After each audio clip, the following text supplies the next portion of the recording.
मेनू दिखाओ। उपन्यास ऑनलाइन पूरा पढ़े। उपन्यास बिन।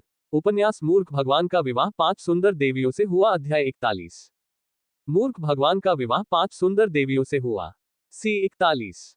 पब फ्यूचर द्वारा विज्ञापन। एलेक्स ने मैक्स को अपने पास बैठने के लिए बुलाया और उसके घाव को देखते हुए ठंडे भाव से पूछा, मैक्स, किसने तुम्हारी ऐसी पिटाई की? मैक्स ने शर्मिंदगी से अपना सिर खुजलाया और कहा, महाराज, मेरी चिंता मत कीजिए, मैं ठीक हूं। मैक्स ने कड़वी मुस्कान के साथ कहा, मैंने उन्हें मुझे मारने दिया, इसलिए मेरे शरीर पर ये छोटी छोटी खरोंचें हैं। क्यों? एलेक्स ने उत्सुकता भरे भाव से पूछा। मैक्स और उसके गुस्से को जानते हुए, वह चाहे तो पूरे शहर को तहस नहस कर सकता है। महाराज, जैसा कि आपने पूछा, मैं एरोन राइडर्स के बारे में जानकारी ढूंढ रहा था, लेकिन यह मेरी बदकिस्मती थी कि मैं उनमें से एक के पास पहुंच गया। मौका पाकर मैंने उसे पीटा और विवरण पूछने की कोशिश की, लेकिन तभी कई गिरोह के सदस्य मुझसे लड़ने के लिए आ गए। स्थिति को हाथ से निकलता देख मैंने एक योजना बनाई और आत्मसमर्पण करने का फैसला किया ताकि वे मुझे बेस तक ले जा सके। मैक्स ने बताया। तो आप अभी अभी उनके बेस से आए हैं? एलेक्स ने पूछा। मैक्स ने सिर हिलाया और अपनी कहानी आगे बतानी शुरू की। जब मुझे बेस पर ले जाया गया तो मैंने वहां लगभग 40 लोगों को देखा जो अपनी सामान्य गतिविधियां कर रहे थे। वे नशीले पदार्थ बेचने और हत्या के लिए कमीशन लेने में भी शामिल हैं। मैंने उनसे कहा कि वे ये गतिविधियां बंद कर दें, अन्यथा मेरे स्वामी आपको सजा देंगे। उन्होंने हंसते हुए कहा कि उन्हें मार्क्विस स्टेन और डोरडा का समर्थन प्राप्त है और स्टेन खुले तौर पर उनका समर्थन कर रहे हैं और बिना किसी हैसियत के एक मूर्ख इंसान क्या कर सकता है। उसके बाद मुझे पीटा गया और उसने मुझे खुद को सुधारने का मौका दिया। उसने मुझसे कहा कि मैं अपने स्वामी से कहूं कि वे यहां आए और अपना सिगार जलाएं। उसे पूरा भरोसा था कि हम उसकी अनुमति के बिना शहर से भाग नहीं सकते, क्योंकि उसके आदमी शहर के चारों ओर हैं। उसकी अनुमति के बिना तो कोई पक्षी भी उड़ नहीं सकता। इसके अलावा उसे यकीन था कि हम सिर्फ चींटियां हैं और वह हमें कभी भी कुचल सकता है। फाफ। एलेक्स अन्य सैनिकों के साथ हंसा। आंसू पोंछते हुए और अपनी हंसी को नियंत्रित करते हुए उन्होंने पूछा, तो वह चाहते थे कि मैं आकर उनका सिगार जलाऊं? अरे, क्या तुम सबने सुना कि उसने क्या कहा? सिपाही हंसा और उस आदमी पर दया करके प्रार्थना की कि शायद अगले जन्म में उस आदमी को कुछ बुद्धि आ जाए। इन लोगों ने पहले ही हारून सवारों के मालिक के लिए धूप जलाया था, लेकिन उन्होंने यह नहीं सोचा था कि उस आदमी की आत्मा मरने के बाद भी शांति से आराम कर पाएगी। एलेक्स ने अपना सिर बेन की ओर घुमाया और कहा, अब क्या तुम्हें समझ में आया कि मैं अपनी पहचान क्यों नहीं बताता और कहता कि मैं राजा हूं? अगर दूसरे राज्य के लोगों को पता चल गया कि मैं सीमा पर सैनिकों के बजाय गुंडों से लड़ रहा हूं, तो मेरी क्या प्रतिष्ठा बचेगी? एलेक्स की बातें सुनकर बेन ने सिर हिलाया। रास्ते में वह हमेशा एलेक्स को अपनी पहचान बताने के लिए परेशान करता था। इससे न केवल चीजें आसान हो जाएंगी, बल्कि नेवान में उनकी ख्याति भी फैलेगी और लोग उन्हें एक नई रोशनी में देखेंगे। लेकिन अब वह समझता है कि ऐसा करने से दूसरे राज्य को राज्य का एक बदसूरत और कमजोर पक्ष दिखाई देगा। एक ऐसा राज्य जहां राजा को इस तरह के छोटे मामलों का ध्यान रखना पड़े, यह एक हास्यास्पद बात है और एलेक्स का हर जगह मजाक उड़ाया जाएगा। तो मेरे सैनिक कहते हैं, एलेक्स चिल्लाया, क्या हम उस आदमी के पास जाएं और उसका सिगार जलाकर उसे कुछ सम्मान दें? क्या हम ऐसा करें? एलेक्स ने पूछा। हाँ, और आप में से कुछ लोग यहीं रहें और ह्यूगो तथा हमारे साथ आए अन्य लोगों की सुरक्षा करें, एलेक्स ने कहा और उनसे बेहतर महसूस करने के लिए कहा। सैनिकों ने ऊंची आवाज में चिल्लाया, जिससे पूरा शराबखाना हिल गया। सैनिक का उत्साह देखकर बेन का माथा ठनका। सभी लोग किन के डाकू स्वभाव से प्रभावित हो गए हैं। बेन को डर था कि एलेक्स डाकुओं के राजा का पुनर्जन्म हो सकता है, जिसने अपने पिछले जीवन में एक विशाल डाकू संगठन पर शासन किया था। वह जानता था कि एलेक्स उस जगह पर छापा मारेगा और सारा पैसा लूट लेगा। शराबखाने का मालिक बूढ़ा आदमी एलेक्स की ओर दौड़ा और चिंतित स्वर में बोला, बच्चे, कृपया कोई जल्दबाजी में काम मत करना। मुझे पता है तुम्हारा खून खौल रहा है और अपने गर्म खून के कारण ही तुम एरोन राइडर से लड़ना चाहते थे। लेकिन कृपया ऐसा करने से बचें। आप मुसीबत में पड़ जाएंगे। एलेक्स ने अपना सिर हिलाया और उसका हाथ थामकर कहा, अंकल, आपके दयालु व्यवहार और आतिथ्य के लिए धन्यवाद। मैं जो करने जा रहा हूं वह मेरा काम है। मैं इससे पीछे नहीं हट सकता। चिंता मत करो, मैं मरने वाला नहीं हूं, मैं वादा करता हूं, एलेक्स ने सच्ची मुस्कान के साथ कहा। एलेक्स को मूल्यों की ज्यादा परवाह नहीं थी। उसका बस एक ही विश्वास था। पब फ्यूचर द्वारा विज्ञापन। जो उसका सम्मान करते हैं उनका सम्मान करो, जो तुम पर थूकने की कोशिश करते हैं उन्हें कुचल दो। अल्पविराम डॉट। शहर के मध्य में एक विशाल गोदाम के अंदर लोगों के एक समूह ने अपना आधार बना लिया था। पहले गोदाम का उपयोग अन्न भंडार और खाद्यान्न भंडारण के लिए किया जाता था, लेकिन अब इसका उपयोग सभी प्रकार की अवैध गतिविधियों के लिए किया जाने लगा। गोदाम के दूसरी ओर एक विशाल पब था जो उन लोगों के लिए खुला था जो कुछ मनोरंजन चाहते थे, जबकि अंदर डाकुओं का ठिकाना था। सारा पैसा और सामान उसके अंदर रखा हुआ था। आरोन राइडर के डाकू समूह का बॉस था। वह एक स्क्वायर रैंक का योद्धा था जो पहले मार्क्वेस्टेन शूरवीरों का हिस्सा था। शहर में अपनी स्थिति को खतरे में डालने वाला कोई न होने के कारण वह 1 वर्ष के भीतर ही शक्तिशाली हो गया तथा अपनी शक्ति के बल पर दूसरों को बलपूर्वक अपनी शक्ति के अधीन करके उसने अपना छोटा सा साम्राज्य स्थापित कर लिया। उसने एक गिलास में शराब भरी और संतोष से मुस्कुराते हुए एक घूंट पिया, लेकिन उसकी खुशी ज्यादा देर तक नहीं टिकी क्योंकि उसने एक तेज आवाज सुनी जिसने पूरी इमारत को हिला दिया। कौन? वह उठकर चिल्लाया। एक आदमी तेजी से अंदर आया और डर से कांपते हुए बोला, बॉस, हमारे सामने एक समस्या है। डाकुओं के एक समूह ने इस जगह पर धावा बोल दिया है। हारून का गला रुंध गया और उसने शराब थूक दी जो वह पी रहा था और बोला, मैं यहाँ का सबसे बड़ा डाकू हूँ। आखिर किस बेवकूफ ने मेरे घर पर हमला करने की हिम्मत जुटाई है? मैं अपने बॉस को नहीं जानता। वे एक समूह में आए थे और खुद को बैंडिट स्लेयर बता रहे हैं। डाकुओं का एक समूह जो दूसरे डाकुओं को मारता है। चलो चलते हैं और देखते हैं। आरोन ने बड़बड़ाते हुए मार्क्वेस्टेन द्वारा दी गई एक बड़ी कुल्हाड़ी खींची। वह दुश्मन का वध करने के भाव के साथ ऊपरी मंजिल की ओर चला गया। लेकिन जैसे ही वह एक विशाल कमरे में दाखिल हुआ जो लोगों के पीने का स्थान था, तो ये देखकर उसकी भौहें तन गईं कि उसके सभी लोग जमीन पर गिरे पड़े थे और खून से लथपथ फर्श पर पड़े थे। कमरे के अंदर एक आदमी कुर्सी पर पैर मोड़कर बैठा था और उसकी ओर एक भयावह मुस्कान के साथ देख रहा था, जिससे वह कांप उठा। तो सर आरोन, आपने अंततः अपनी उपस्थिति से हमें गौरवान्वित किया है। तुम कौन हो? एरोन ने पूछा। मैं रेक्स हूँ, आपका विनम्र सेवक जिसे आप अपना सिगार जलाना चाहते थे, आखिरकार यहाँ आ गया है। सर, आप देख रहे हैं कि मेरा ये लड़का आकाश की विशालता को नहीं जानता था और उसने आपको नाराज कर दिया और मैं माफी के तौर पर अपनी सेवाएं देने आया हूँ, एलेक्स ने मैक्स को आगे धकेलते हुए कहा। सर, कृपया आइए। मैं आपको एक अच्छी विशेष सेवा देने जा रहा हूँ जिसे आप जीवन भर याद रखेंगे। केवल तभी जब तुम उसके बाद जीवित रहो, बेन ने नर्म स्वर में कहा। के। एलेक्स की आंखें भयंकर रूप से चमक उठी और वह एक धातु जैसी कर्कश आवाज में हंसा जो पूरी इमारत में गूंज उठी। पब फ्यूचर द्वारा विज्ञापन। संपर्क टॉस साइट मैप दान करें मेनू दिखाओ। उपन्यास ऑनलाइन पूरा पढ़े। उपन्यास बिन। उपन्यास मूर्ख भगवान का विवाह 5 सुंदर देवियों से हुआ। अध्याय 42। मूर्ख भगवान का विवाह 5 सुंदर देवियों से हुआ। C42। पब फ्यूचर द्वारा विज्ञापन। एलेक्स ने सत्य की आंखों से आरोन को देखा लेकिन उसे कुछ भी असामान्य नहीं मिला। ये कमीने सिर्फ कमजोरों को धमकाना जानते हैं। ताकतवर लोगों के सामने ये सिर्फ नम्रता से पेश आते हैं और उनके समर्थन से ये अपने मालिक को संतुष्ट करने के लिए कुत्ते की तरह गंदी हरकतें करते हैं और उनके जूते चाटते हैं। आइए सर, यहाँ आकर बैठिए, एलेक्स ने हाथ हिलाते हुए कहा। हारून इन लोगों को अपनी कुल्हाड़ी से काट डालना चाहता था, लेकिन उनमें से प्रत्येक को शूरवीरों की श्रेणी में देखकर उसके हाथ कांपने लगे और उसकी आंखें आश्चर्य और अविश्वास से फैल गईं। हारून ने घबराकर अपनी लार नीली और पूछा, तुम कौन हो? तुम कोई साधारण आदमी नहीं हो। तुम्हारे साथ खूंखार लोगों की पूरी टोली है। क्या मैंने तुम्हें नहीं बताया? मैं तुम्हारा लाइटर हूं, जिससे तुमने सिगार जलाने के लिए कहा था। एलेक्स बोला और मैक्स को आगे धकेल दिया। तुम। हारून अपनी पीठ पर ठोकर खाकर गिर पड़ा जब उसने उस आदमी को देखा जिसे उन्होंने 1 घंटे पहले अच्छी तरह पीटा था और अब वह अपने स्वामी के साथ वापस आया था। भगवान, एरन को याद आया कि उसने मैक्स को अपने मालिक के बारे में बात करते हुए सुना था। रुको, क्या तुम कुलीन हो? अगर तुम कुलीन हो तो तुम लॉर्ड स्टेन को खोज सकते हो। तुम मुझे क्यों खोज रहे हो? हारून ने भयभीत नजर से कहा। एलेक्स के पीछे खड़े सैनिकों ने अपनी हंसी को नियंत्रित करने की कोशिश की। एलेक्स ने ठंडी आवाज में कहा, अरे, उस कमीने को बांध दो और नंगा कर दो और सिटी लॉर्ड्स मैनर के सामने उसे फांसी दे दो। और हाँ, उसे तेल में भिगो दो। हम उसके लिए सिगार जलाएंगे। एलेक्स ने शैतानी मुस्कान के साथ कहा। जबकि आप में से कुछ लोग लूट का माल लेते हैं। मेरा मतलब है, पैसा ले लो और इसे लोगों में बांट दो। अब चलो शहर के भगवान को एक यात्रा दे। क्या हम ऐसा करें? एलेक्स ने पूछा, जबकि एरोन ने खुद को रोकने की पूरी कोशिश की, लेकिन अंत में उसके हाथ पैर टूट गए। अल्पविराम। सिटी लॉर्ड मैनर के सामने एक बहुत बड़े मोटे आदमी को नंगा करके फांसी पर लटका दिया गया था और लोगों की एक बड़ी भीड़ ये देखने के लिए एकत्र हुई थी कि वह व्यक्ति कौन है, लेकिन जब उन्होंने उस व्यक्ति को देखा तो उनकी आंखें लगभग बाहर निकल आईं। पब फ्यूचर द्वारा विज्ञापन। क्या ये हारून राइडर्स का बॉस नहीं है? उनमें से एक ने बड़बड़ाया। मुझे नहीं पता, मैंने उसे काफी समय से नहीं देखा है।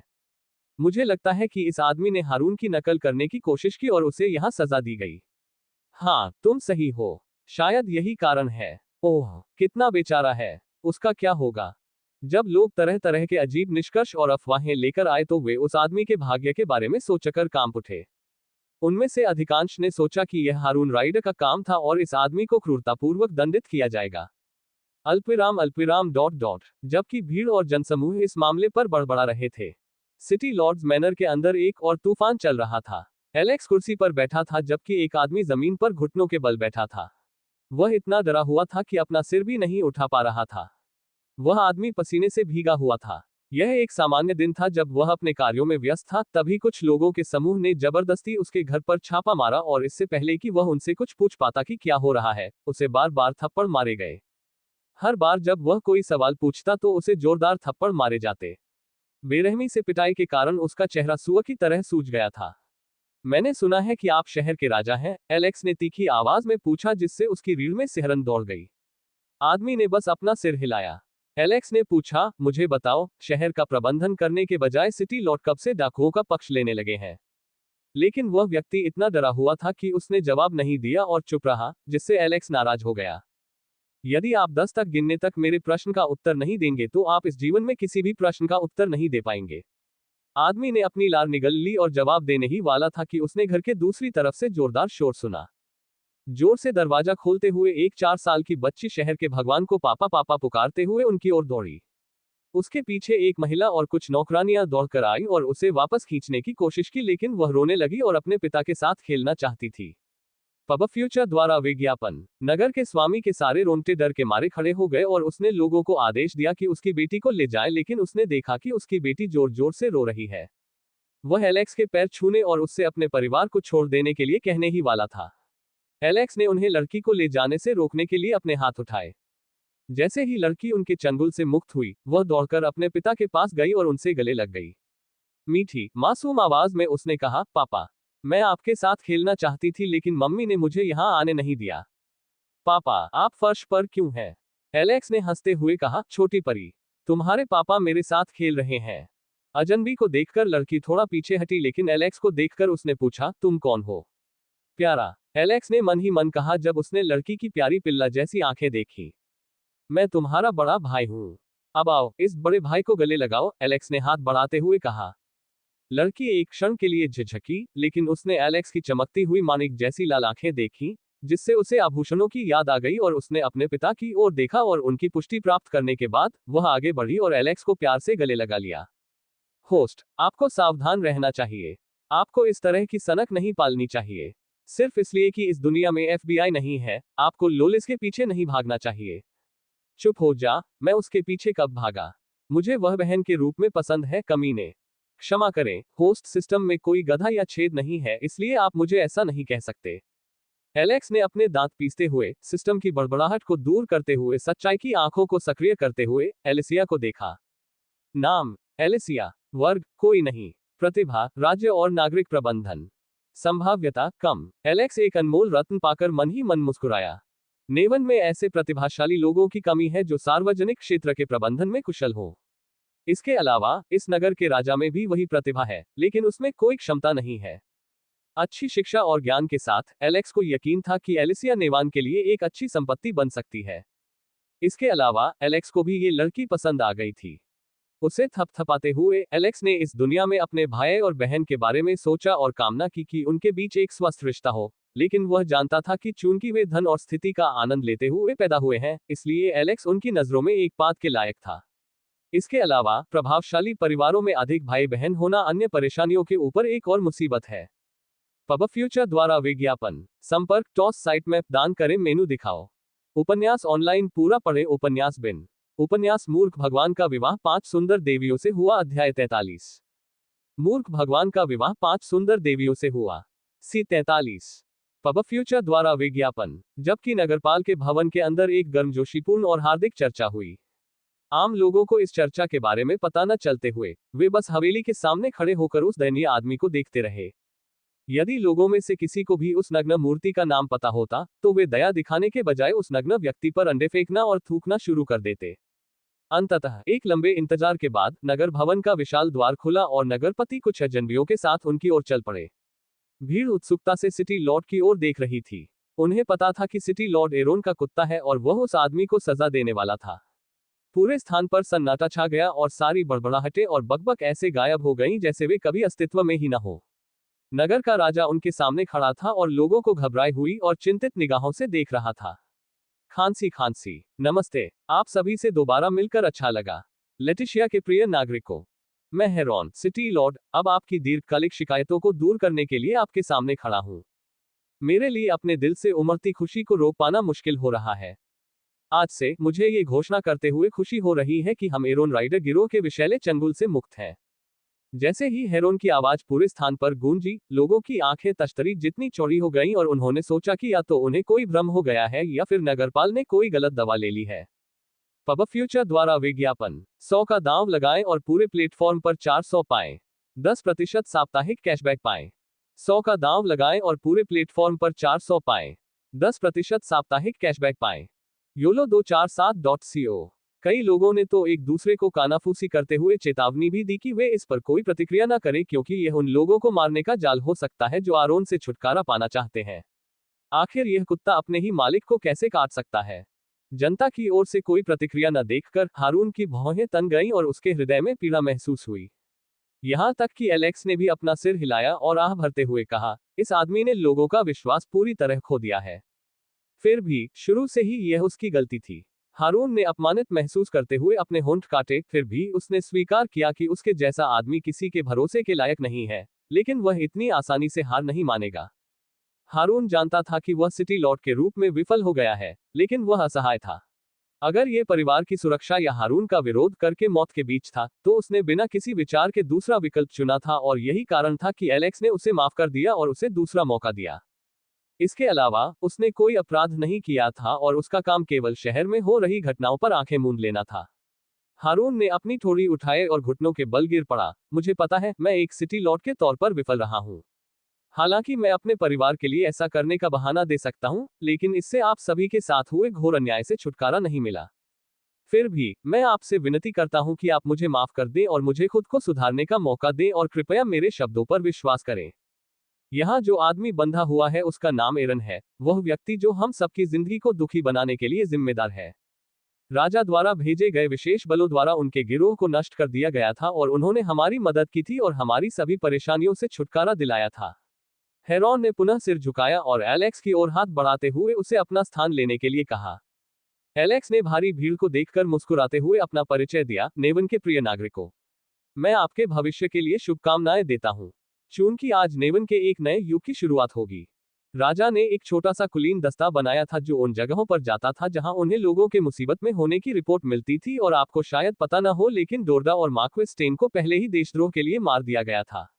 उस आदमी की बातें सुनकर लोग चौंक गए और उनके जबड़े खुले के खुले रह गए। यहां तक कि हारून की आंखें भी भय से चौड़ी हो गईं। उसे यकीन ही नहीं हो रहा था कि इतनी बड़ी हस्ती की मौत हो गई और किसी को भी ऐसी विनाशकारी खबर की भनक तक नहीं लगी। एलेक्स उनके हाव भाव देखकर मुस्कुराया और एरोन की ओर चला गया। पब फ्यूचर द्वारा विज्ञापन, भारत के सबसे बड़े एक्सचेंज पर सबसे बढ़िया ऑड्स और सबसे बड़ा बोनस। अभी वेट लगाएं। भारत के सबसे बड़े एक्सचेंज पर सबसे बढ़िया ऑड्स और सबसे बड़ा बोनस। अभी वेट लगाएं। YOLO247.co। उसके सामने खड़े होकर उसने अपने मुंह में ठूंस लिए फटे पुराने कपड़े खींचे और चंचल मुस्कान के साथ पूछा, तो एरोन बताओ, क्या यह उपचार आपकी पसंद का है या आप इसमें कुछ और बदलाव करना चाहते हैं? एरन ने हताशा में अपने होठों को काटा। वह जानता था कि उसका जीवन समाप्त होने वाला है, लेकिन वह इस तरह से झुकना नहीं चाहता था और अपनी जीभ घुमाते हुए उसने एलेक्स पर थूक दिया। एलेक्स ने एरोन के निचले जबड़े की हरकत को देखा और झगड़े से बचने के लिए एक तरफ हट गया, लेकिन उसके चेहरे पर बदसूरत भाव आ गया और उसने एरोन के बाल खींचे। उसने सीधे उसकी आंखों में देखा। एलेक्स की नजरों से मिलते ही एरोन का पूरा अस्तित्व कांपने लगता है और उसे लगता है कि उसका पूरा अस्तित्व खतरे में है और वह उन डरावनी निगाहों में खो जाएगा। भगवान निश्चित रूप से दयालु है, एलेक्स ने बड़बड़ाया। तुम भाग्यशाली हो कि मैं अभी भी अचेत हूं। अगर मैं मन का उपयोग कर सकता तो मैं तुम्हारी हड्डियों के हर टुकड़े को कुचल देता और तुम्हारी त्वचा को छील देता और फिर तुम्हें जला देता और तुम्हारी जिंदा खाल उधेड़ देता। लेकिन ये सब खत्म नहीं होगा। मैं तुम्हें फिर से ठीक कर दूंगा और हम फिर से मस्ती शुरू करेंगे। अपनी तलवार की आवाज सुनकर हारून का पूरा शरीर कांप उठा और उसके सारे बाल डर के मारे खड़े हो गए। लेकिन अफसोस, तुम बहुत भाग्यशाली हो, एलेक्स जीभ चटकाते हुए बोला। एलेक्स ने अपना हाथ हिलाया और उसका संकेत पाकर उसके आदमी ने कुछ बाल्टियां ली और एरोन को एक तरल पदार्थ में नहला दिया।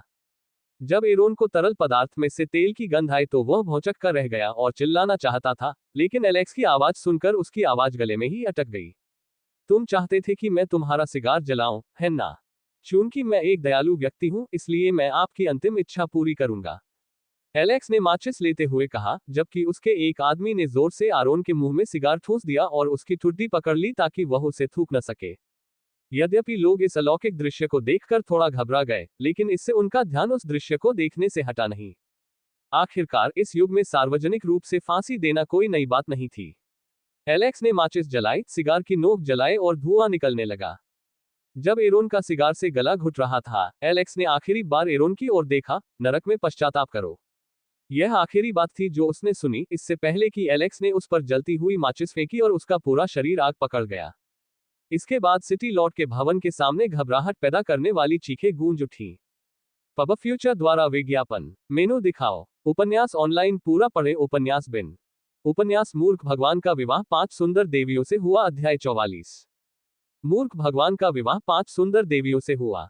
सी 44। पब फ्यूचर द्वारा विज्ञापन। डाकुओं पर हमला करने और नागरिकों की मदद करने की लंबी यात्रा के बाद एलेक्स आखिरकार राजधानी में वापस आ गया था। उसके अलावा सभी को लगा कि यात्रा काफी छोटी थी। गोदावरी खदानों से आने जाने में जो समय पहले 4 से 5 दिन लगता था, उसे बढ़ाकर 9 दिन कर दिया गया है। जैसे ही एलेक्स शहर पहुंचा, उसने अपने घोड़े की गति धीमी कर दी और ये देखने का निर्णय लिया कि उसके चले जाने के बाद चीजें किस प्रकार बदल गई थी। जब वह शहर की दीवारों के पास पहुंचा तो उसने देखा कि कई लोग दीवार को मजबूत बनाने में लगे हुए हैं। दीवार की सभी दरारें बंद कर दी गई हैं और कुछ हिस्सों को पूरी तरह तोड़कर उन स्थानों पर नई दीवारें बना दी गई हैं। यह अफसोस की बात थी कि नेवान में कोई जादूगर नहीं था और उसके मन हृदय को सफलतापूर्वक एकीकृत करने में अभी भी 1 महीने का समय लगेगा, इसलिए दीवार को जादू से मजबूत नहीं किया जा सकता था। फिर भी कुछ न होने से कुछ होना बेहतर था। एलेक्स ने उन राजमिस्त्रियों और कारीगरों को देखा जो दीवार और सड़कों पर काम कर रहे थे, जिनकी देखरेख कुलीनों के सेवक द्वारा की जा रही थी, जिन्हें एलेक्स ने ये काम सौंपा था। वर्षों से बेरोजगार रहे श्रमिक वर्ग और मजदूर वर्ग के पास अब काम का ढेर लग गया है। कम से कम अभी तो उन्हें अपना जीवन यापन करने तथा दैनिक आवश्यकताएं पूरी करने के लिए धन मिल सकता है। एलेक्स ने शहर की प्राकृतिक सुंदरता को देखा और उसका अवलोकन किया।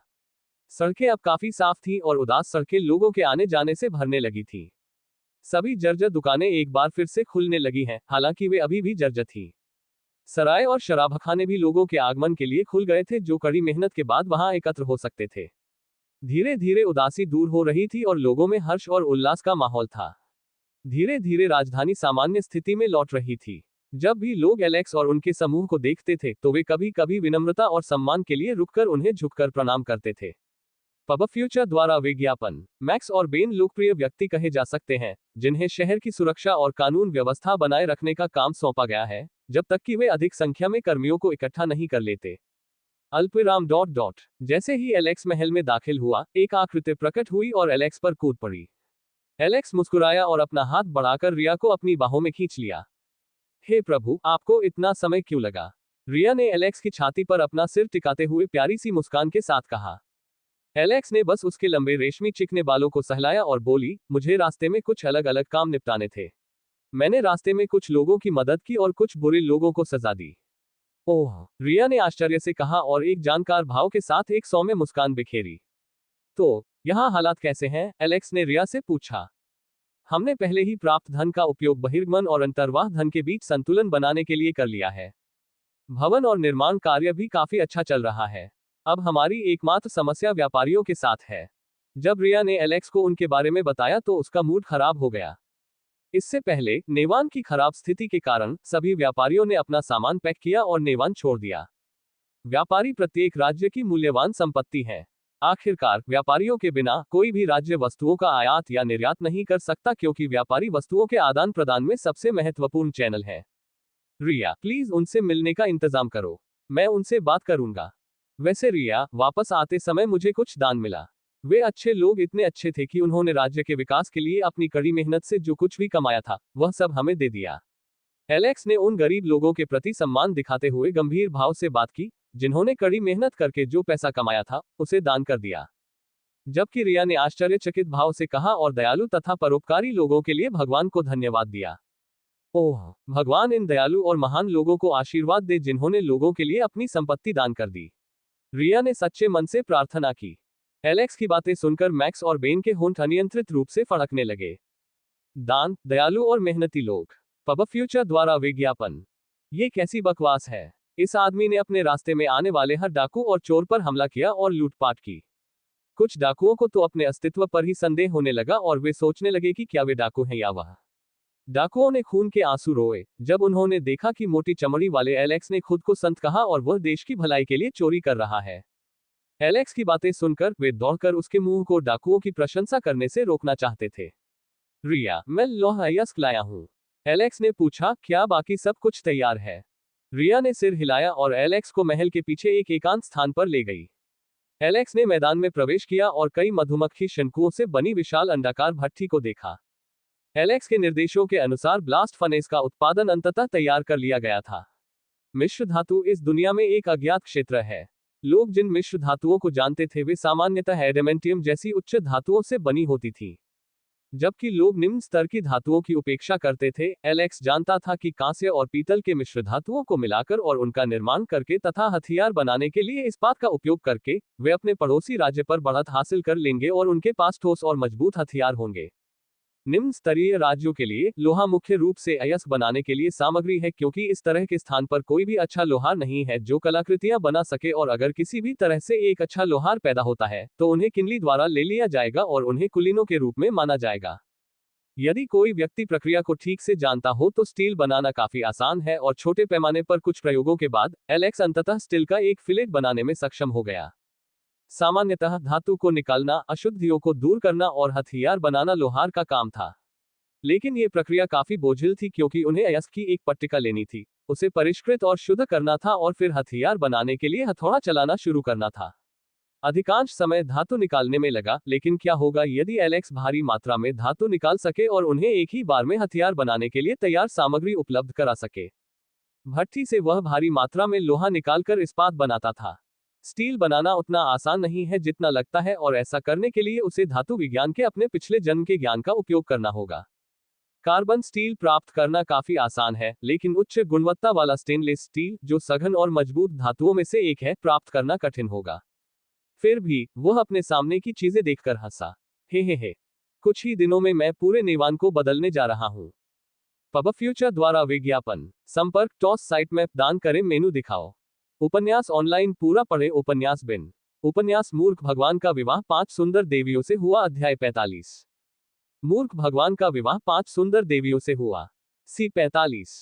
पब फ्यूचर द्वारा विज्ञापन। प्रशिक्षण मैदान, जो 1 महीने पहले सुनसान लग रहा था, अब जोशीले युवकों और कुछ अधेड़ उम्र के पुरुषों से भरा हुआ था, जो जोश से भरे हुए थे और उनमें से प्रत्येक की निगाहें उग्र थीं। मैदान में विभिन्न लोग अभ्यास कर रहे थे और उन सभी को हथियारों के अनुसार समूहों में विभाजित किया गया था।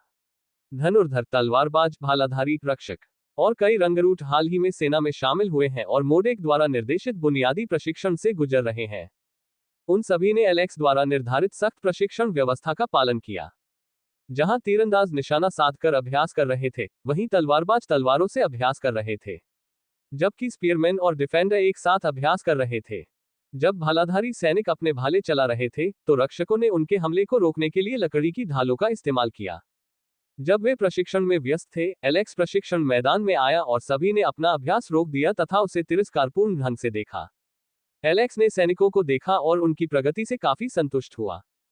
कुलीनों को बाहर निकालने और उनसे हिसाब चुकता करने के बाद एलेक्स द्वारा सैनिकों और हथियारों के लिए किए गए आह्वान का नेवन की जनता और नागरिकों ने गर्मजोशी से स्वागत किया।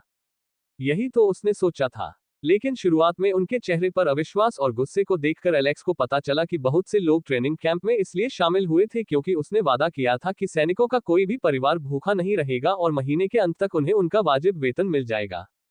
इसके कारण उनमें से अधिकांश को अपने माता पिता द्वारा या कुछ परिस्थितियों के कारण शिविर में शामिल होने के लिए मजबूर किया गया था, लेकिन उन्होंने अभी भी अपने राजा पर भरोसा नहीं किया था। लेकिन 1 महीने तक अभ्यास करने के बाद उनका रवैया बदल गया और वे सभी काफी विनम्र हो गए।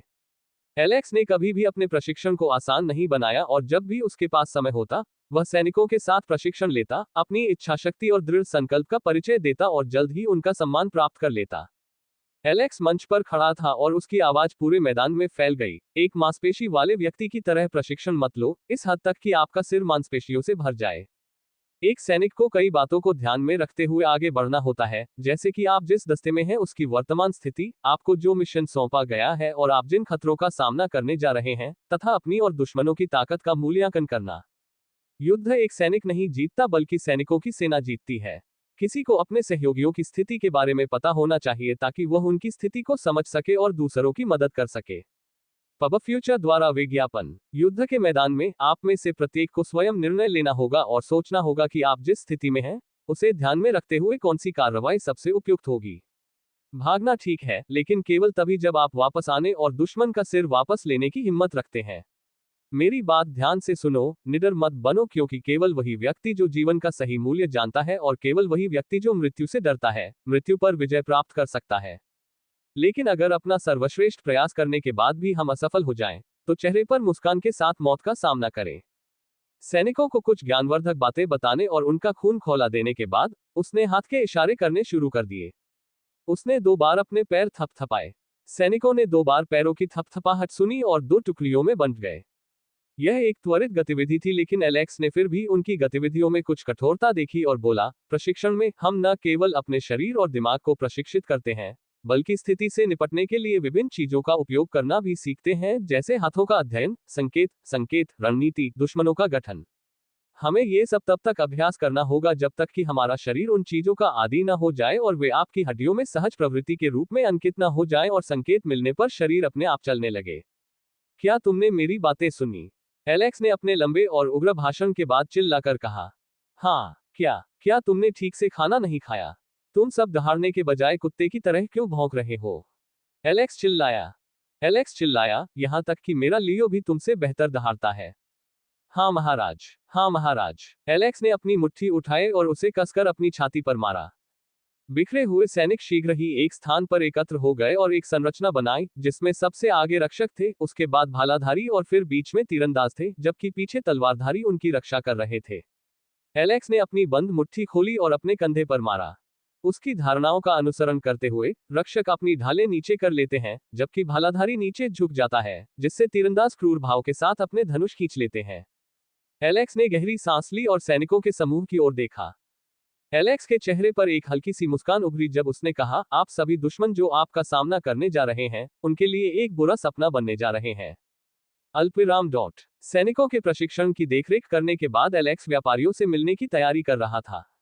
पब फ्यूचर द्वारा विज्ञापन। पूरी संभावना है कि व्यापारी आपके लिए परेशानी का सबब बनेगा। एलेक्स के बार बार अनुरोध के बाद केवल 4 व्यापारियों ने एलेक्स द्वारा रखे गए प्रस्ताव में रुचि दिखाई, लेकिन उन्होंने केवल उनसे मिलने पर सहमति जताई है और कोई वादा नहीं किया है। एलेक्स इस बात से इतना नाराज हुआ कि उसने खुद से वादा किया कि वह उन व्यापारियों से बदला लेने की कोशिश करेगा जिन्होंने उसे नजरअंदाज किया था। अधिकांश व्यापारी अमेडॉन और ब्राइट किंगडम का समर्थन करते दिख रहे थे, तथा ऐसा लग रहा था कि युद्ध की आशंका जल्द ही उत्पन्न हो सकती है। एलेक्स ने रिया को उसके साथ आने से रोक दिया। वह नहीं चाहता था कि वे व्यापारी उसे घूरती निगाहों और लार टपकाते हुए देखें और वह पहली मुलाकात में ही उनका सिर नहीं काटना चाहता था। काउंट बैसी, क्या सब कुछ सेट है? एलेक्स ने विशाल गलियारे से गुजरते हुए पूछा। हाँ महाराज, मैंने उपकरण के साथ साथ एक दस्तावेज भी तैयार कर लिया है। ठीक है। जैसे ही एलेक्स अंदर आया, गार्डों ने झुककर दरवाजा खोल दिया। कमरे के अंदर 4 व्यापारी बैठे थे और उनमें से एक को छोड़कर कोई भी उसका अभिवादन करने के लिए खड़ा नहीं हुआ। एलेक्स ने आंखें मूंद कर उनमें से प्रत्येक के चेहरे और भावों पर गौर किया। उनमें घृणा, नफरत और ऊब की अभिव्यक्ति है। उनमें से अधिकांश को उनका हालिया आविष्कार पसंद नहीं आया और उन्होंने इसे बेतुका माना। उनमें से अधिकांश अभी भी नेवन के बारे में बुरा सोचते हैं और उसे एक कुटिल राज्य मानते हैं जहां लोगों के पास आवश्यकताएं भी नहीं है। एलेक्स ने उन व्यापारी समूहों से संपर्क साधने की कोशिश की जो पहले नेवान में काम करते थे, लेकिन उन सभी ने ये कहते हुए सिर उठा लिया कि वे नेवान में एक कदम भी नहीं रखेंगे, जहां उन्हें भारी नुकसान हुआ है। इसलिए वे सोचते हैं कि यहां आकर वे अपना समय बर्बाद कर रहे हैं। एलेक्स ने उन लोगों में से एक को सिर हिलाकर इशारा किया जो खड़े होकर अपनी सीट पर बैठ गए। इससे पहले कि एलेक्स बोल पाता, खुरदरी भूरी दाढ़ी वाले एक व्यक्ति ने उपहास करते हुए कहा, महाराज, हमें आपकी खुशी के लिए क्या करना चाहिए? एलेक्स ने फिलहाल उसके रवैये पर कोई आपत्ति नहीं जताई और कहा, हमने हथियारों और निर्माण सामग्री के निर्माण के लिए एक नई प्रकार की सामग्री का आविष्कार किया है। हम चाहते थे कि व्यापारियों से हमें निर्यात से निपटने और अन्य चीजें खरीदने में मदद मिले। जब व्यापारियों ने नई सामग्री के बारे में सुना तो उनके चेहरे के भाव तुरंत बदल गए तथा वे अभी भी उदासीन चेहरे पर ही थे। उन्होंने एक दूसरे की ओर देखा और उनमें से एक ने कहा, ये पदार्थ क्या है? तुमने इसे कहाँ खोजा? माफ करें, हम यह नहीं बता सकते कि हमें ये सामान कहाँ से और कैसे मिलता है। आपको बस इतना जानना है कि मेरे पास एक अच्छी चीज है, आपको बातचीत करके सौदा करना होगा। और सामग्री का नाम स्टील है, एलेक्स ने बड़ी मुस्कान के साथ कहा। पब फ्यूचर द्वारा विज्ञापन। संपर्क टॉस साइट मैप दान करें मेनू दिखाओ। उपन्यास ऑनलाइन पूरा पढ़े उपन्यास बिन। उपन्यास मूर्ख भगवान का विवाह 5 सुंदर देवियों से हुआ अध्याय 46। मूर्ख भगवान का विवाह 5 सुंदर देवियों से हुआ। सी 46। पब फ्यूचर द्वारा विज्ञापन। कुछ दिन पहले कई व्यापारियों को नेवान में अपनी दुकानें स्थापित करने के लिए अनुरोध मिलने लगे। ये नेवान के राजा की ओर से एक सीधा आह्वान और अनुरोध था। लेकिन मूर्ख पर भरोसा करने की हिम्मत कौन करेगा? उनमें से अधिकांश ने इसकी उपेक्षा की, लेकिन कुछ ने इसके बारे में सोचा और नेवान के हाल के मामलों के बारे में जानकारी प्राप्त करने की कोशिश की। कोई भी बड़ा जोखिम नहीं लेना चाहता था, क्योंकि जो लोग पहले नेवान में थे वे या तो दूसरे राज्य में भाग गए थे या उन्हें बहुत बड़ा नुकसान हुआ था जिससे वे उबर नहीं पाए थे। लेकिन इस जानकारी ने उन्हें अंदर तक झकझोर दिया। 1 महीने पहले ही राजा कोमा से जागा था। पहला काम जो उसने किया वह था अपनी जागीर से भ्रष्ट कुलीनों को मारना और उन्हें बाहर निकालना तथा पूरे नेवान को साफ करके उस पर नियंत्रण प्राप्त करना। लेकिन यह अंत नहीं था। उन्होंने अचानक कई सामाजिक सुधार शुरू किए और एक सेना इकट्ठा करना शुरू कर दिया, जिसने कुछ लोगों की रुचि आकर्षित की। जबकि कुछ लोगों ने जोखिम लेने के बारे में सोचा, अन्य लोगों ने सोचा और प्रतीक्षा करने तथा स्थिति का परीक्षण करने का निर्णय लिया, क्योंकि वे जब चाहें तब दुकान खोल सकते हैं और बातचीत कर सकते हैं, क्योंकि निर्णय तो वे ही लेंगे। अल्पविराम। व्यापारी के बिलों में दरारें पड़ गईं और वे एलेक्स की ओर असमंजस से देखने लगे। उन्होंने सोचा कि नेवन ने एक नया खनिज खोज लिया है, लेकिन एलेक्स ने धातु बनाने के बारे में जो स्पष्टीकरण दिया उससे वे भ्रमित हो गए। यदि यह प्राकृतिक धातु होती तो वे कुछ तार खींच सकते थे और चीजों में हेरफेर करके खनिज को अपने हाथों में ले सकते थे, और यही कारण है कि उन्होंने यहां आने में समय बर्बाद किया, लेकिन चीजें उनकी उम्मीदों से काफी अलग निकली। तो हम कहां थे? एलेक्स की आवाज ने उन्हें उनके विचारों से बाहर निकाला।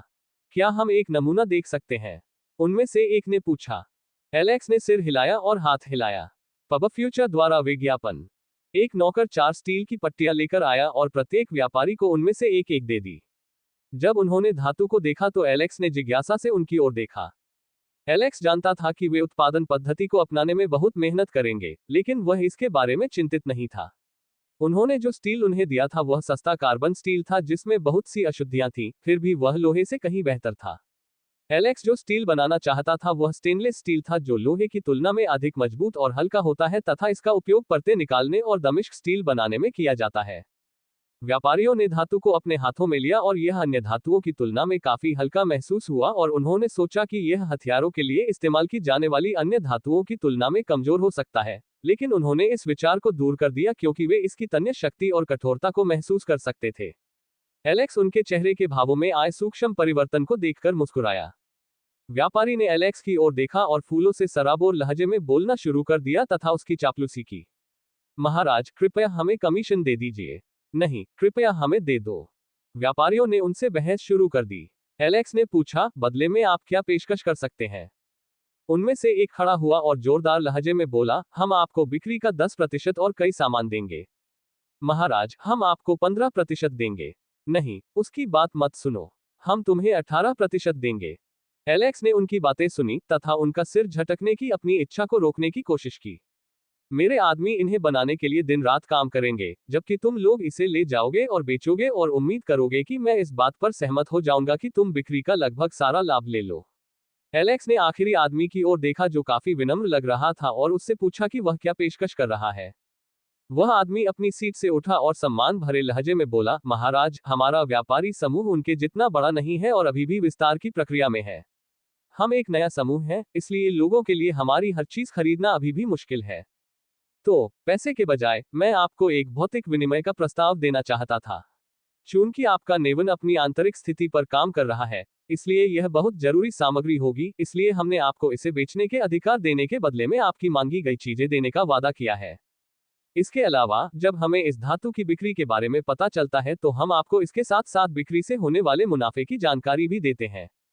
पब फ्यूचर द्वारा विज्ञापन। अन्य व्यापारी उसके प्रस्ताव पर हंसे और सोचा कि यह तो बकवास है, आखिर धन के आकर्षण से कौन दूर रह सकता है। पैसे के बदले सामान लेना कौन स्वीकार करेगा।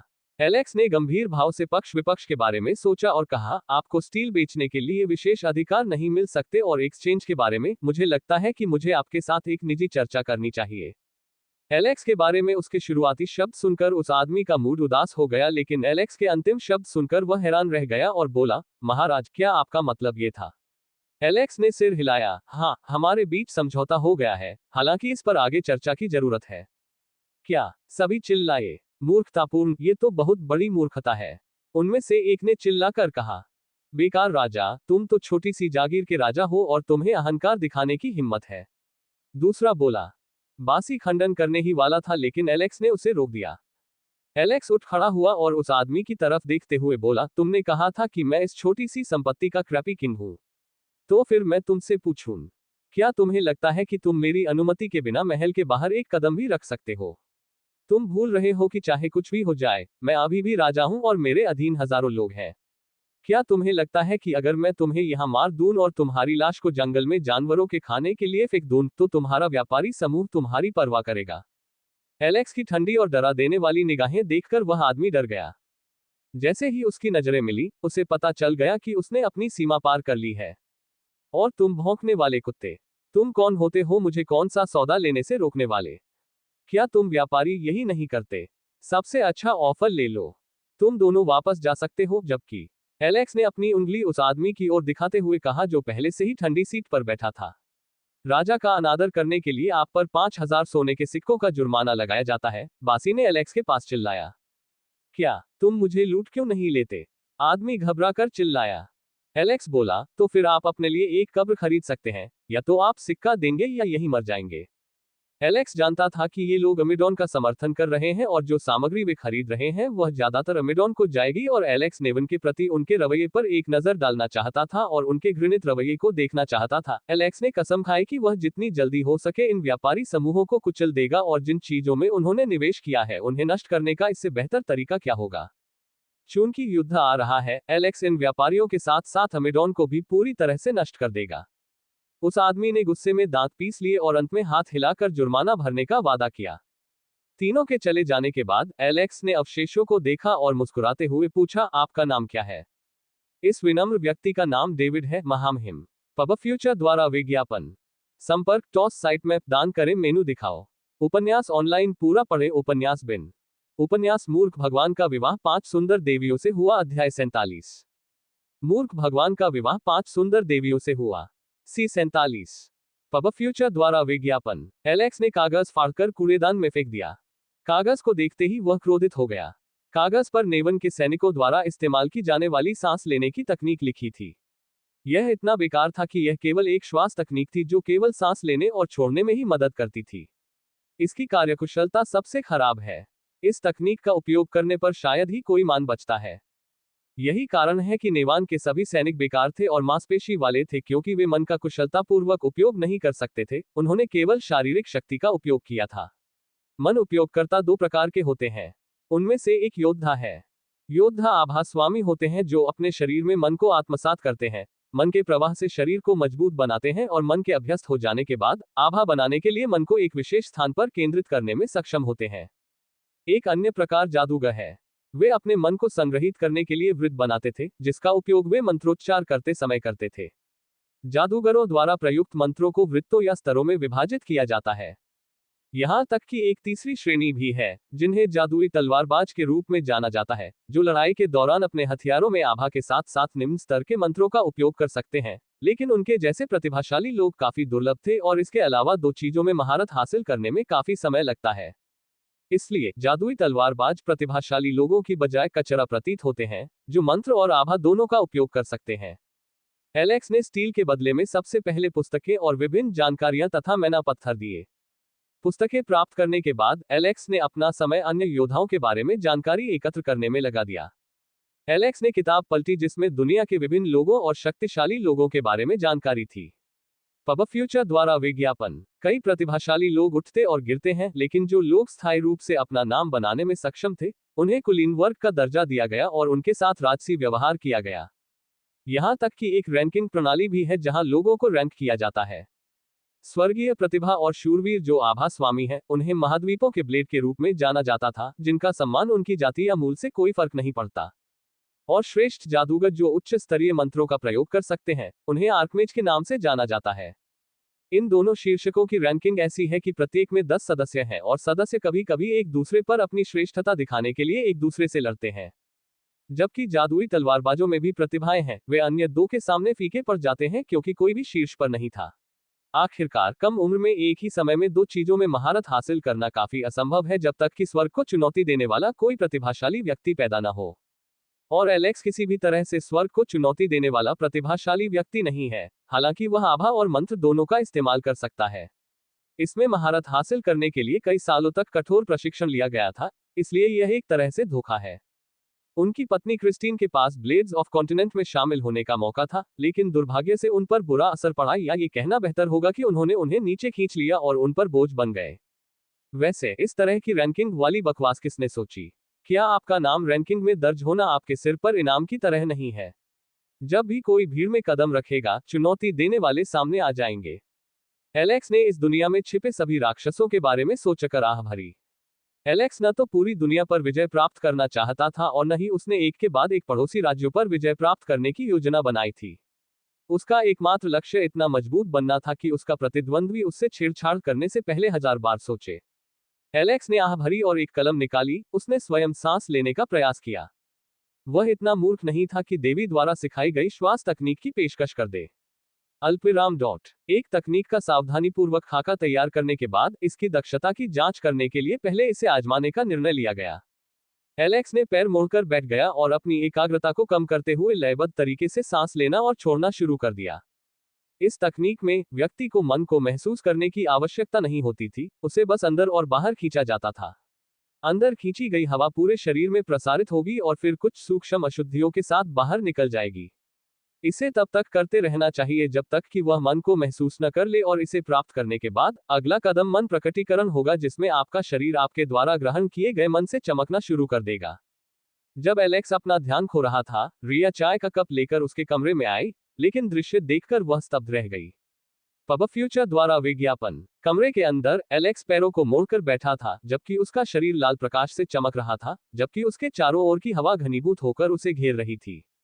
वह देख सकती थी कि उसके चारों ओर मैना और कण टूट रहे थे और फिर उसकी सांस के साथ उसके अंदर प्रवेश कर रहे थे। ऐसा मायावी दृश्य देखकर वह अपना आश्चर्य छिपा न सकी। वह महसूस कर सकती है कि उसके प्रभु जो श्वास तकनीक इस्तेमाल कर रहे थे, वह उसकी तकनीक से कहीं अधिक उच्च स्तरीय और अधिक गहन थी।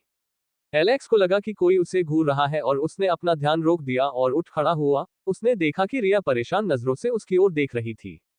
रिया, क्या हुआ? एलेक्स ने पूछा। हे प्रभु, आपको इतनी गहन तकनीक कहां से मिली? रिया ने पूछा। ओह, एलेक्स ने समझदारी भरे भाव से कहा। एलेक्स ने बताया, मैंने इसे खजाने के भंडार से प्राप्त किया और इसमें थोड़ा बदलाव किया। रिया ने एक दो बार पलकें झपकाई और उसे विश्वास करना कठिन लगा, लेकिन अंततः बहुत सोचने के बाद उसने हार मान ली। उसके साथ रहकर उसने एक बात सीखी कि कोई भी व्यक्ति सामान्य दृष्टि से उसका मूल्यांकन नहीं कर सकता। कोमा से जागने के बाद वह पूरी तरह से एक अलग व्यक्ति में बदल गया था। जैसे ही एलेक्स उठकर रिया की ओर बढ़ा, उसने अचानक देखा कि एलेक्स का ऊपरी आधा हिस्सा नग्न था। रिया का चेहरा लाल हो गया जब उसने उसके सुडौल शरीर के साथ साथ उसके पेट की मांसपेशियों को देखा, जो दूसरों की तरह भारी नहीं थी। रिया, क्या तुम ठीक हो? एलेक्स जितना करीब आता गया, रिया का दिल तेजी से धड़कने लगा। यह पहली बार नहीं था जब उसने अपने स्वामी के ऊपरी शरीर को देखा था, और वास्तव में वह वही थी जो अपने स्वामी को ज्यादातर नहलाती थी जब वह मूर्ख था और उसे पहले ही नग्न देख चुका था, लेकिन यह पहली बार था जब वह शर्म महसूस कर रही थी। उसका शरीर पहले से पूरी तरह से अलग है और वह एक गोल मटोल प्यारे बच्चे की तरह दिखता है, जो उसके सुडौल शरीर और उसके वी आकार के जबड़े के साथ बिल्कुल विपरीत है। वर्तमान को लेडी किलर कहा जा सकता है। रिया को यह नहीं पता था कि एलेक्स को वासना की देवी का आशीर्वाद प्राप्त है और उसके शस्त्रागार में कई कौशल छिपे हुए हैं, जिनके सक्रिय होने पर कई राष्ट्रों को नष्ट किया जा सकता है।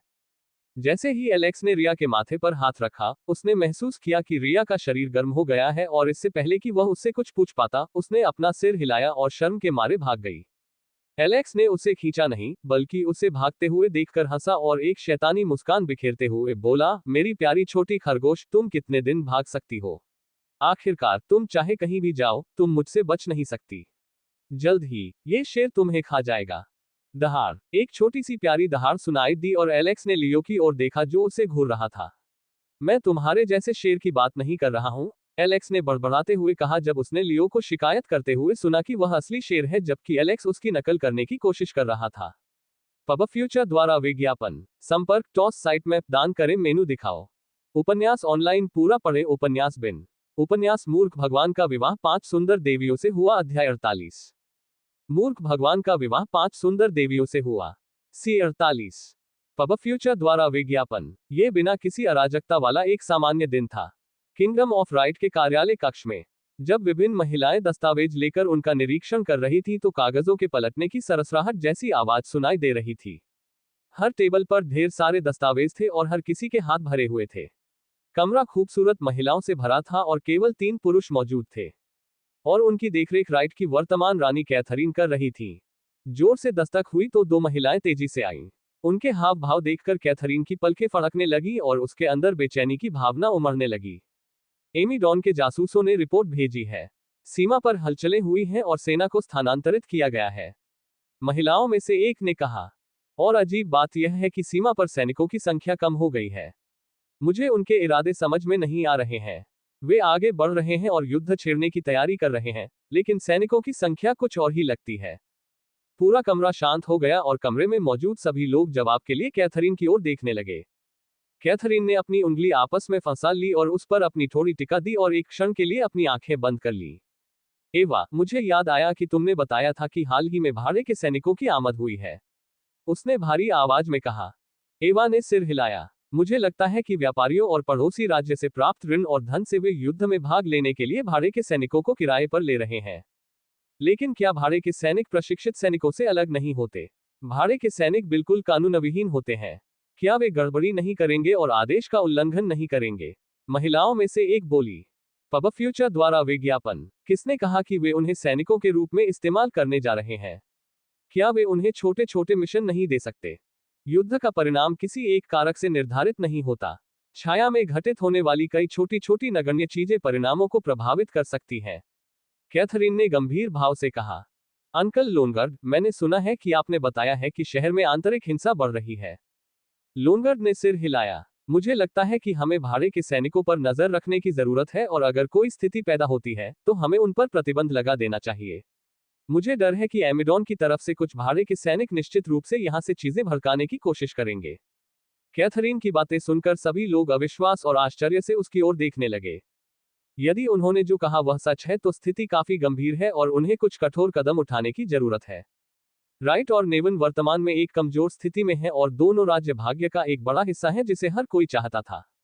यदि व्यापारी और पड़ोसी राज्य अपने उपक्रमों में सफल होते तो अमिडॉन उन्हें लाभ का एक हिस्सा देने की पेशकश कर सकता था। नेवन का नाम सुनते ही सभी के चेहरे पर घृणा उभर आई, क्योंकि सभी ने राइट की वर्तमान स्थिति के लिए नेवन और मूर्ख मोटे राजकुमार को ही दोषी ठहराया था। महाराज, मैं आपको बताना भूल गई, हमें नेवन की मासिक रिपोर्ट मिल गई है, एवा ने कहा। कैथरीन ने सिर हिलाया और उसे मेज पर रखने का इशारा किया। अंकल लोनगार्ड, मुझे लगता है कि हमें पहले से ही क्रिस्टीना को तैनात कर देना चाहिए। हम पहले की तरह मजबूत नहीं हैं और हम पहले की तरह अपने रक्षात्मक गठन का उपयोग नहीं कर सकते हैं। हमें पूर्ण पैमाने पर युद्ध की तैयारी भी करनी चाहिए।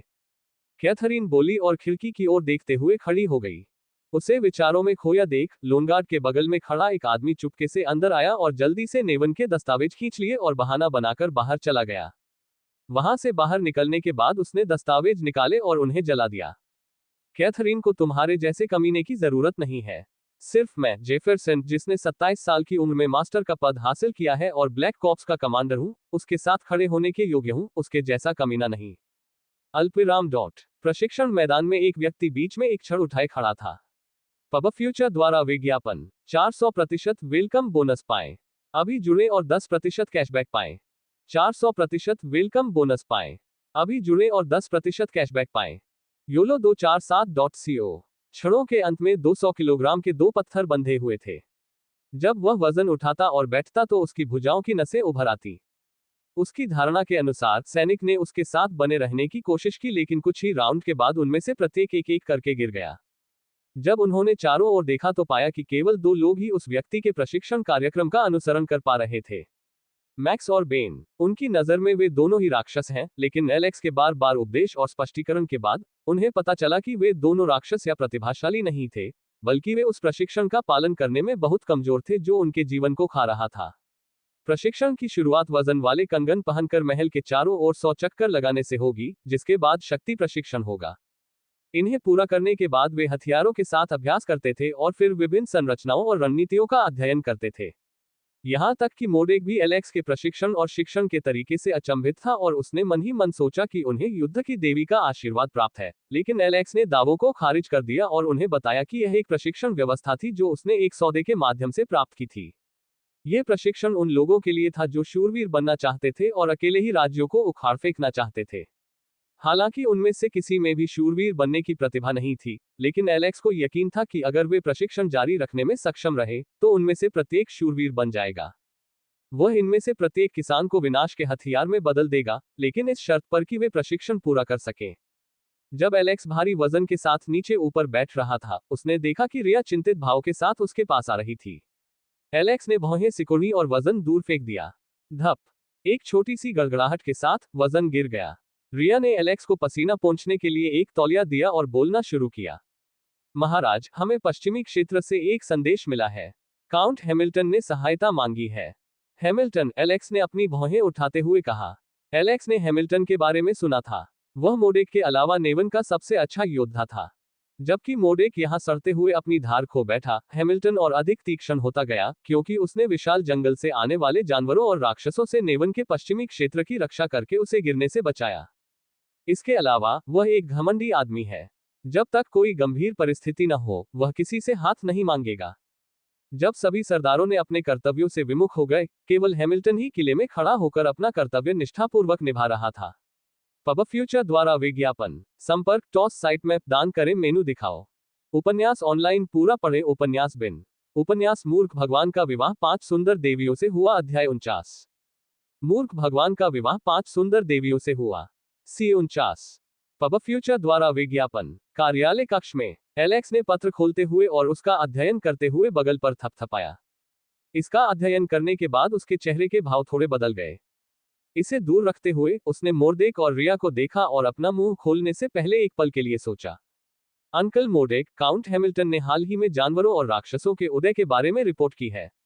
ऐसा लगता है कि वे नई जमीन की तलाश में जंगल से बाहर आ रहे हैं। एलेक्स ने पूछा, क्या ये पहले से ही जानवरों की लहरों का मौसम है? मोर्डेक ने अपनी ठोड़ी रगड़ी। मुझे ऐसा नहीं लगता। जानवरों की आखिरी बार बाढ़ आए 5 साल भी नहीं हुए हैं और आमतौर पर हर बार बाढ़ आने के बीच 10-15 साल का अंतराल होता है, जब जानवर जंगल से बाहर चले जाते हैं। एलेक्स ने मोर्डेक के शब्दों के बारे में सोचा और कहा, शायद ये राक्षस अशांति के बारे में है, एक ऐसा मौसम जहां राक्षसों ने उन्माद फैलाया और सभी को मार डाला। लेकिन मेरे प्रभु, राक्षसों की अशांति शायद ही कभी होती है, रिया बोली और आगे समझाया, हमारे जैसे राक्षस और जानवर भी मजबूत बनने के लिए साधना करते हैं। लेकिन कभी कभी जैसे मनुष्य मानसिक उन्माद से पीड़ित होते हैं, जहां वे पागल हो जाते हैं, कभी कभी राक्षस भी अपने मनकोर को नियंत्रित करने की क्षमता खो देते हैं।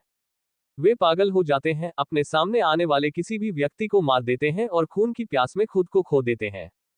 एलेक्स ने पूछा, क्या यह एक सामूहिक घटना है? हमें इसके बारे में ज्यादा जानकारी नहीं है, रिया ने हाथ मिलाते हुए कहा। एलेक्स ने पीछे लेटकर इस बारे में सोचा।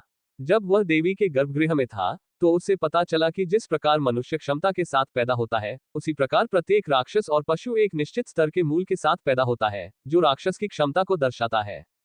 लाल, नारंगी, नीला, बैंगनी और सफेद, जिसमें सफेद रंग सबसे अधिक संभावना दर्शाता है और लाल रंग सबसे कम संभावना दर्शाता है।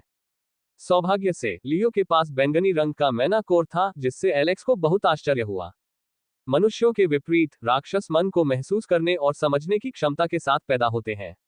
वे अपने रैंक को बढ़ाने के लिए इसे अपने मूल में जमा करते हैं और संचय या भंडारण में उत्पन्न होने वाली समस्या उनके अंदर मन की तबाही का कारण बन सकती है और उन्हें अपना नियंत्रण खोने के लिए पागल बना सकती है। फिर भी 1 या 2 राक्षसों का उत्पात मचाना महज संयोग हो सकता है, लेकिन राक्षसों के समूह के लिए इस प्रकार की घटना एक संयोग ही हो सकती है। क्या यह महज संयोग था या फिर जंगल में कुछ गड़बड़ थी? पब फ्यूचर द्वारा विज्ञापन। यह हो सकता है कि किसी और द्वारा चीजों में हेर फेर करने की संभावना हो। लेकिन जो भी हो, एलेक्स को पश्चिम की यात्रा करनी थी। हो सकता है कि मैं यात्रा के दौरान अधिक शक्तिशाली हो जाऊं, और कौन जानता है कि यदि मैं अभियान के दौरान स्वयं को थोड़ा और आगे बढ़ाऊं तो मुझमें मैं ना जागृत हो जाए। एलेक्स ने कुछ सोचते हुए कहा, जबकि वह गहरे विचारों में खोया हुआ अपनी बगल पर थपथपा रहा था। अंकल मोडेक, मैं चाहता हूं कि आप कल सभी सैनिकों को इकट्ठा करें। मैं 100 लोगों को चुनना चाहता हूं जो पश्चिमी क्षेत्र में मेरे पीछे आए। एलेक्स अपने विचारों से बाहर आते हुए बोला। मोर्देक ने सिर हिलाया और चला गया। रिया, मेरी यात्रा की तैयारी शुरू करो, एलेक्स ने आदेश दिया। अल्पविराम अल्पविराम डॉट डॉट। विशाल मैदान पर 600 सैनिक व्यवस्थित ढंग से खड़े थे। ये सभी नए भर्ती हुए सैनिक थे जो हाल ही में सेना में शामिल हुए थे। गार्ड और रईसों के शूरवीरों को हटाने पर एलेक्स की सेना में लगभग 400 सैनिक हैं, और इस नए जोड़ के साथ उसके पास लगभग 1000 सैनिक होंगे। और यदि पश्चिमी सीमाओं पर तैनात सभी बिखरी हुई सेनाओं और सैनिकों को ध्यान में रखा जाए, तो नेवन के पास वर्तमान में लगभग 2500 सैनिक थे, जो उसके पड़ोसी राज्य की तुलना में अभी भी कम है। धीरे धीरे लेकिन लगातार उसकी ताकत बढ़ती जा रही है। हालांकि उसके पास संख्या की कमी थी, लेकिन उसे यकीन था कि उनकी गुणवत्ता जल्द ही दूसरों पर हावी हो जाएगी। मोडेक ने एलेक्स की ओर देखा और चिंतित स्वर में बोला, क्या हमें ये करना होगा, महाराज? क्या हम अच्छे और प्रतिभाशाली लोगों को नहीं चुन सकते? एलेक्स ने अपना सिर हिलाया और कहा, नहीं, अंकल मोडेक, हमें ये करना होगा। एलेक्स ने कहा, मुझे आपसे एक सवाल पूछने दीजिए। रिया और अंकल मोडेक, आप यहाँ से क्या देखते हैं? मोर्देक और रिया ने आंखें मूंद कर व्यवस्थित रूप से तैनात सैनिकों की ओर देखा। मैं युवा सैनिकों के एक समूह को देख रहा हूं जो युद्ध पर जाने के लिए उत्सुक है। मोर्देक और रिया ने काफी हद तक एक जैसे उत्तर दिए। एलेक्स ने अपना सिर हिलाया और बोला, क्या तुम जानते हो मैं यहाँ से क्या देख रहा हूँ? रिया और मोर्देक दोनों का ध्यान एलेक्स की बातों की ओर गया और दोनों ने अपना सिर हिलाया। मैं चींटियों का एक समूह, कुत्तों का एक झुंड, भेड़ियों का एक झुंड, बैलों का एक झुंड और उनके बीच छिपे हुए कई शेर और जानवर देखता हूं। एलेक्स की बातें सुनकर मोर्देक और रिया दोनों के माथे पर बल पड़ गए और वे कुछ समझ नहीं पाए। यदि यह बात किसी अन्य व्यक्ति के मुंह से निकलती तो वे सोचते कि वह व्यक्ति बकवास कर रहा है। एलेक्स ने उनकी उलझन भरी निगाहें देखी और थोड़ा मुस्कुराया और समझाना शुरू किया। इस विशाल संसार में अनेक प्रकार के लोग हैं। कुछ लोग अकेले लड़ने पर कमजोर होते हैं, लेकिन जब वे संख्या में लड़ते हैं तो वे ज्यादा मजबूत होते हैं, और जब वे सामूहिक रूप से लड़ते हैं तो दूसरों पर हावी हो सकते हैं। कुछ लोग तो पागल होते हैं और दूसरों पर हावी होने के लिए ताकत का इस्तेमाल करते हैं, जबकि कुछ अपने दुश्मनों को आत्मसमर्पण करने के लिए अपने दिमाग का इस्तेमाल करते हैं। पब फ्यूचर द्वारा विज्ञापन। कुछ लोग ऐसे भी होते हैं जो अपनी जान देने को तैयार रहते हैं, लेकिन उनमें ऐसा करने की ताकत नहीं होती। कुछ लोग जीवित रहने के लिए कायरतापूर्ण चालें और हथकंडे अपनाते हैं, लेकिन वे किसी भी मायने में कायर नहीं होते, और कुछ ऐसे होते हैं जिनकी एक मौजूदगी ही युद्ध के मैदान को बदलने के लिए काफी होती है, और कुछ ऐसे होते हैं जो जानवर की प्रवृत्ति के साथ पैदा होते हैं। समझाने के बाद वह आगे बढ़े और ऊंची आवाज में बोले, अलग अलग परिस्थितियों में अलग अलग तरह के लोगों की जरूरत होती है। इस रोमांच में मैं शेरों और शिकारियों के समूह के साथ रहना चाहता हूं जो शिकार करने और किसी भी पल अपनी जान जोखिम में डालने के लिए तैयार हैं, लेकिन जिंदा रहने की पूरी कोशिश करते हैं। एलेक्स की आवाज गूंजकर पूरे क्षेत्र में फैल गई। मैं आप में से 100 लोगों का चयन करूंगा जो पश्चिम की मेरी यात्रा में मेरे साथ चलेंगे। इसके लिए आपको मेरी परीक्षा पास करनी होगी, एलेक्स बोला और अपना हाथ हिलाया। एक आदमी आया और उसके हाथ में एक कोड़ा था। मेरे पहले परीक्षण में आपको अपनी चेतना खोए बिना इस चाबुक के 50 प्रहारों से बचना होगा। आप चिल्ला सकते हैं और रो सकते हैं, लेकिन अगर आप 50 कोड़ों को झेलकर भी टिके रहते हैं तो आप अगले दौर में पहुंच जाएंगे। सभी लोग भौचक्के हो गए और बड़बड़ाने लगे। एलेक्स ने उनके हाव भाव देखे और एक उदाहरण स्थापित करने का निर्णय लिया। यह न केवल आपके लिए बल्कि मेरे लिए भी एक परीक्षा है। आपको ये दिखाने के लिए कि मैं एक सक्षम लॉर्ड हूं जो हमेशा अपने सैनिकों से आगे रहेगा। जो पहले इस परीक्षा से गुजरेगा उससे मुलाकात की जाएगी, एलेक्स ने चिल्लाया। एलेक्स की बातें सुनकर मोडेक और रिया की आंखें चौड़ी हो गईं। यहां तक कि मैक्स और बेन भी इस अचानक खुलासे से अचंभित रह गए, क्योंकि स्क्रिप्ट में इसका उल्लेख नहीं था। रिया ने अपने हाथों को कसकर पकड़ लिया और एलेक्स की ओर दौड़ने और उसे रोकने से खुद को रोकने की पूरी कोशिश की। वह तो बस ये पूछना चाहती थी कि क्यों ऐसा करने की क्या जरूरत थी। एलेक्स रिया के हाव भाव देखकर मुस्कुराया और गंभीर भाव से बोला, एक राजा मिसाल कायम करता है। अगर राजा काया है तो उसके सैनिक काया होंगे, जबकि अगर राजा शक्तिशाली और बहादुर है तो उसके सैनिक मजबूत और बहादुर होंगे।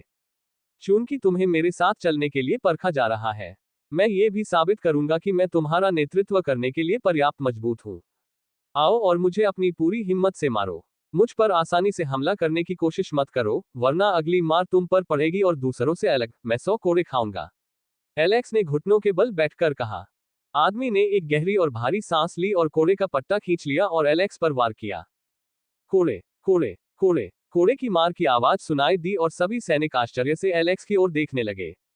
जल्द ही उनके चेहरे पर मुस्कान आ गई, क्योंकि उन्होंने देखा कि उनके राजा को इस तरह मारा जा रहा है जैसे वह कोई अपराधी हो और उसे सबके सामने सजा दी जा रही हो। यद्यपि उसकी पीठ से खून बह रहा था, फिर भी दर्द या दुख का कोई भाव नहीं था, बल्कि वह अभी भी हंस रहा था, मानो उसे चीखने के लिए पर्याप्त नहीं था। सभी सैनिकों का खून खौल उठा जब उन्होंने एलेक्स को नए सम्मान और प्रशंसा की दृष्टि से देखा। ऐसा कब हुआ जब कोई राजा अपने सैनिकों की तरह कष्ट सहता था? ऐसा कब हुआ जब कोई राजा अपने सैनिकों की तरह ही परीक्षा लेता था? ऐसा कब हुआ जब कोई राजा अपने संकल्प को साबित करने के लिए अपनी प्रजा के सामने कुड़ों से पिटने के लिए खुद को झुका देता था? कोई भी नहीं, कोई भी राजा ऐसा नहीं था जो स्वयं को साबित करने के लिए अपने अभिमान को त्याग देता था, उनके अपने राजा की तरह मार खाए, जिसने सिर्फ अपनी अडिग भावना को देखने के लिए वही परीक्षा दी जो वे सभी देने जा रहे थे। पब फ्यूचर द्वारा विज्ञापन संपर्क टॉस साइट मैप दान करें मेनू दिखाओ। उपन्यास ऑनलाइन पूरा पढ़े। उपन्यास बिन उपन्यास मूर्ख भगवान का विवाह 5 सुंदर देवियों से हुआ। अध्याय 50। मूर्ख भगवान का विवाह 5 सुंदर देवियों से हुआ। सी 50। पब फ्यूचर द्वारा विज्ञापन। 100 बार कोड़े खाने के बाद भी एलेक्स बिना किसी दर्द के खड़ा हो गया, बल्कि वह अपने सैनिकों की प्रशंसा भरी निगाहों को देखकर काफी संतुष्ट था। पूरे यातना सत्र के दौरान एलेक्स के मुंह से एक भी चीख या चीख नहीं निकली और कोड़े लगने के समय जो मुस्कान उसके चेहरे पर थी, वह अभी भी उसके होठों पर टिकी हुई थी। रिया धीरे धीरे एलेक्स की ओर बढ़ी और उसकी पीठ पर लगे खून को पोंछना चाहती थी, लेकिन एलेक्स ने उसे मना कर दिया। एलेक्स की पीठ पर चोट देखकर रिया का दिल दुख गया। उसके कपड़े फटे हुए थे और उसकी पीठ पर कई घाव थे और घावों से खून बह रहा था। एलेक्स मुस्कुराया और रिया के सिर पर थपथपाया, जबकि सैनिकों ने स्नेह का सार्वजनिक प्रदर्शन देखकर अपनी नजरें फेर ली। खांसी खांसी। एलेक्स खांसते हुए चिल्लाया, अरे, समय बर्बाद करना बंद करो और जल्दी से परीक्षा खत्म करो। एलेक्स के आह्वान पर सैनिकों ने ऊपर चढ़ना शुरू कर दिया और अपनी सहनशीलता का स्तर जांचने की कोशिश की। पहले को 3 कोड़ों में मार गिराया गया, जबकि दूसरे को 10 कोड़ों में। पहले 50 सैनिकों में से केवल 2 ही इसे सहन कर पाए, लेकिन जैसे ही यह समाप्त हुआ, वे बेहोश हो गए। कुछ चिल्लाए, कुछ ने दांत पीसकर सहन किया, लेकिन सभी असफल रहे। मोर्देक ने दृश्य को देखा और अपने बारे में सोचा। वह नहीं जानता था कि अगर वह उनकी जगह होता तो क्या वह इसे बर्दाश्त कर पाता। दर्द सहना व्यक्ति की इच्छाशक्ति और दृढ़ संकल्प पर निर्भर करता है। कुछ लोग ऐसे भी हो सकते हैं जो जन्म से ही दर्द सहने की क्षमता रखते हैं, लेकिन दर्द को दबाना और मार खाने के बाद उठ खड़ा होना कोई भी व्यक्ति नहीं कर सकता। यहां तक कि जंजीर के शीर्ष पर बैठे शक्तिशाली योद्धा भी पिटने के बाद उठने में असफल हो जाते हैं और अपनी इच्छाशक्ति खो देते हैं। पब फ्यूचर द्वारा विज्ञापन। यह उनकी इच्छाशक्ति और दृढ़ संकल्प की परीक्षा है। सभी के उत्तीर्ण होने के बाद केवल 70 ही उत्तीर्ण हो पाए, लेकिन इसका मतलब यह नहीं था कि अन्य लोग अयोग्य घोषित कर दिए गए। सभी को सभी परीक्षाएं देनी होंगी। अगले दौर में साहस की परीक्षा थी। कोई एक स्थान पर खड़ा होगा और उस पर तीर चलाया जाएगा और तीर के उसे लगने की पूरी संभावना है। यदि कोई 3 तीर छोड़े जाने से पहले ही हार मान लेता है तो उसे अयोग्य घोषित कर दिया जाएगा।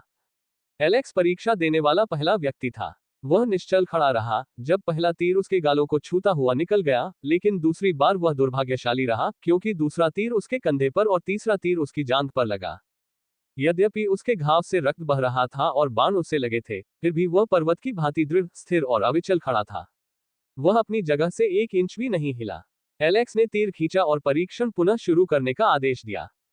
रिया की आंखें नम हो गईं जब उसने देखा कि एलेक्स अपने आप पर बहुत ज्यादा सख्त हो रहा था।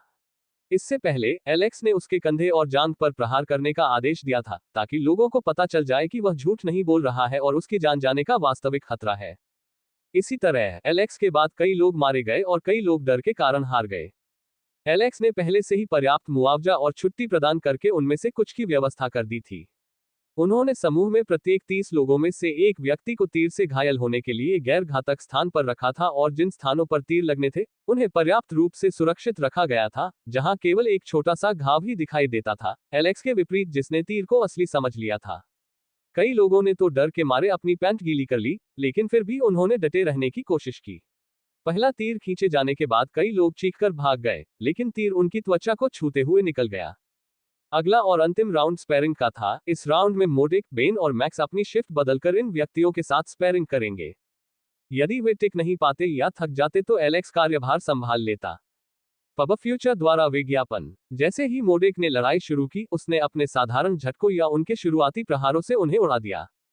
चूंकि सभी लोगों ने हाल ही में शुरुआत की है, इसलिए वे अपनी राह नहीं छिपाते हैं और हर बार जब वे हमला करते हैं, तो वे अपने दुश्मनों के लिए अपने बचाव को खुला छोड़ देते हैं।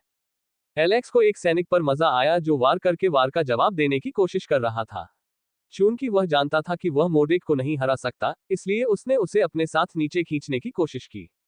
होस्ट, आपको उन पर हंसना नहीं चाहिए। आप भी यही तकनीक अपनाते हैं। हाँ, एलेक्स ने सिस्टम के शब्द सुनकर आश्चर्य से कहा। मुझे पता है, मैं उनमें खुद का एक रूप देखकर हंस पड़ा।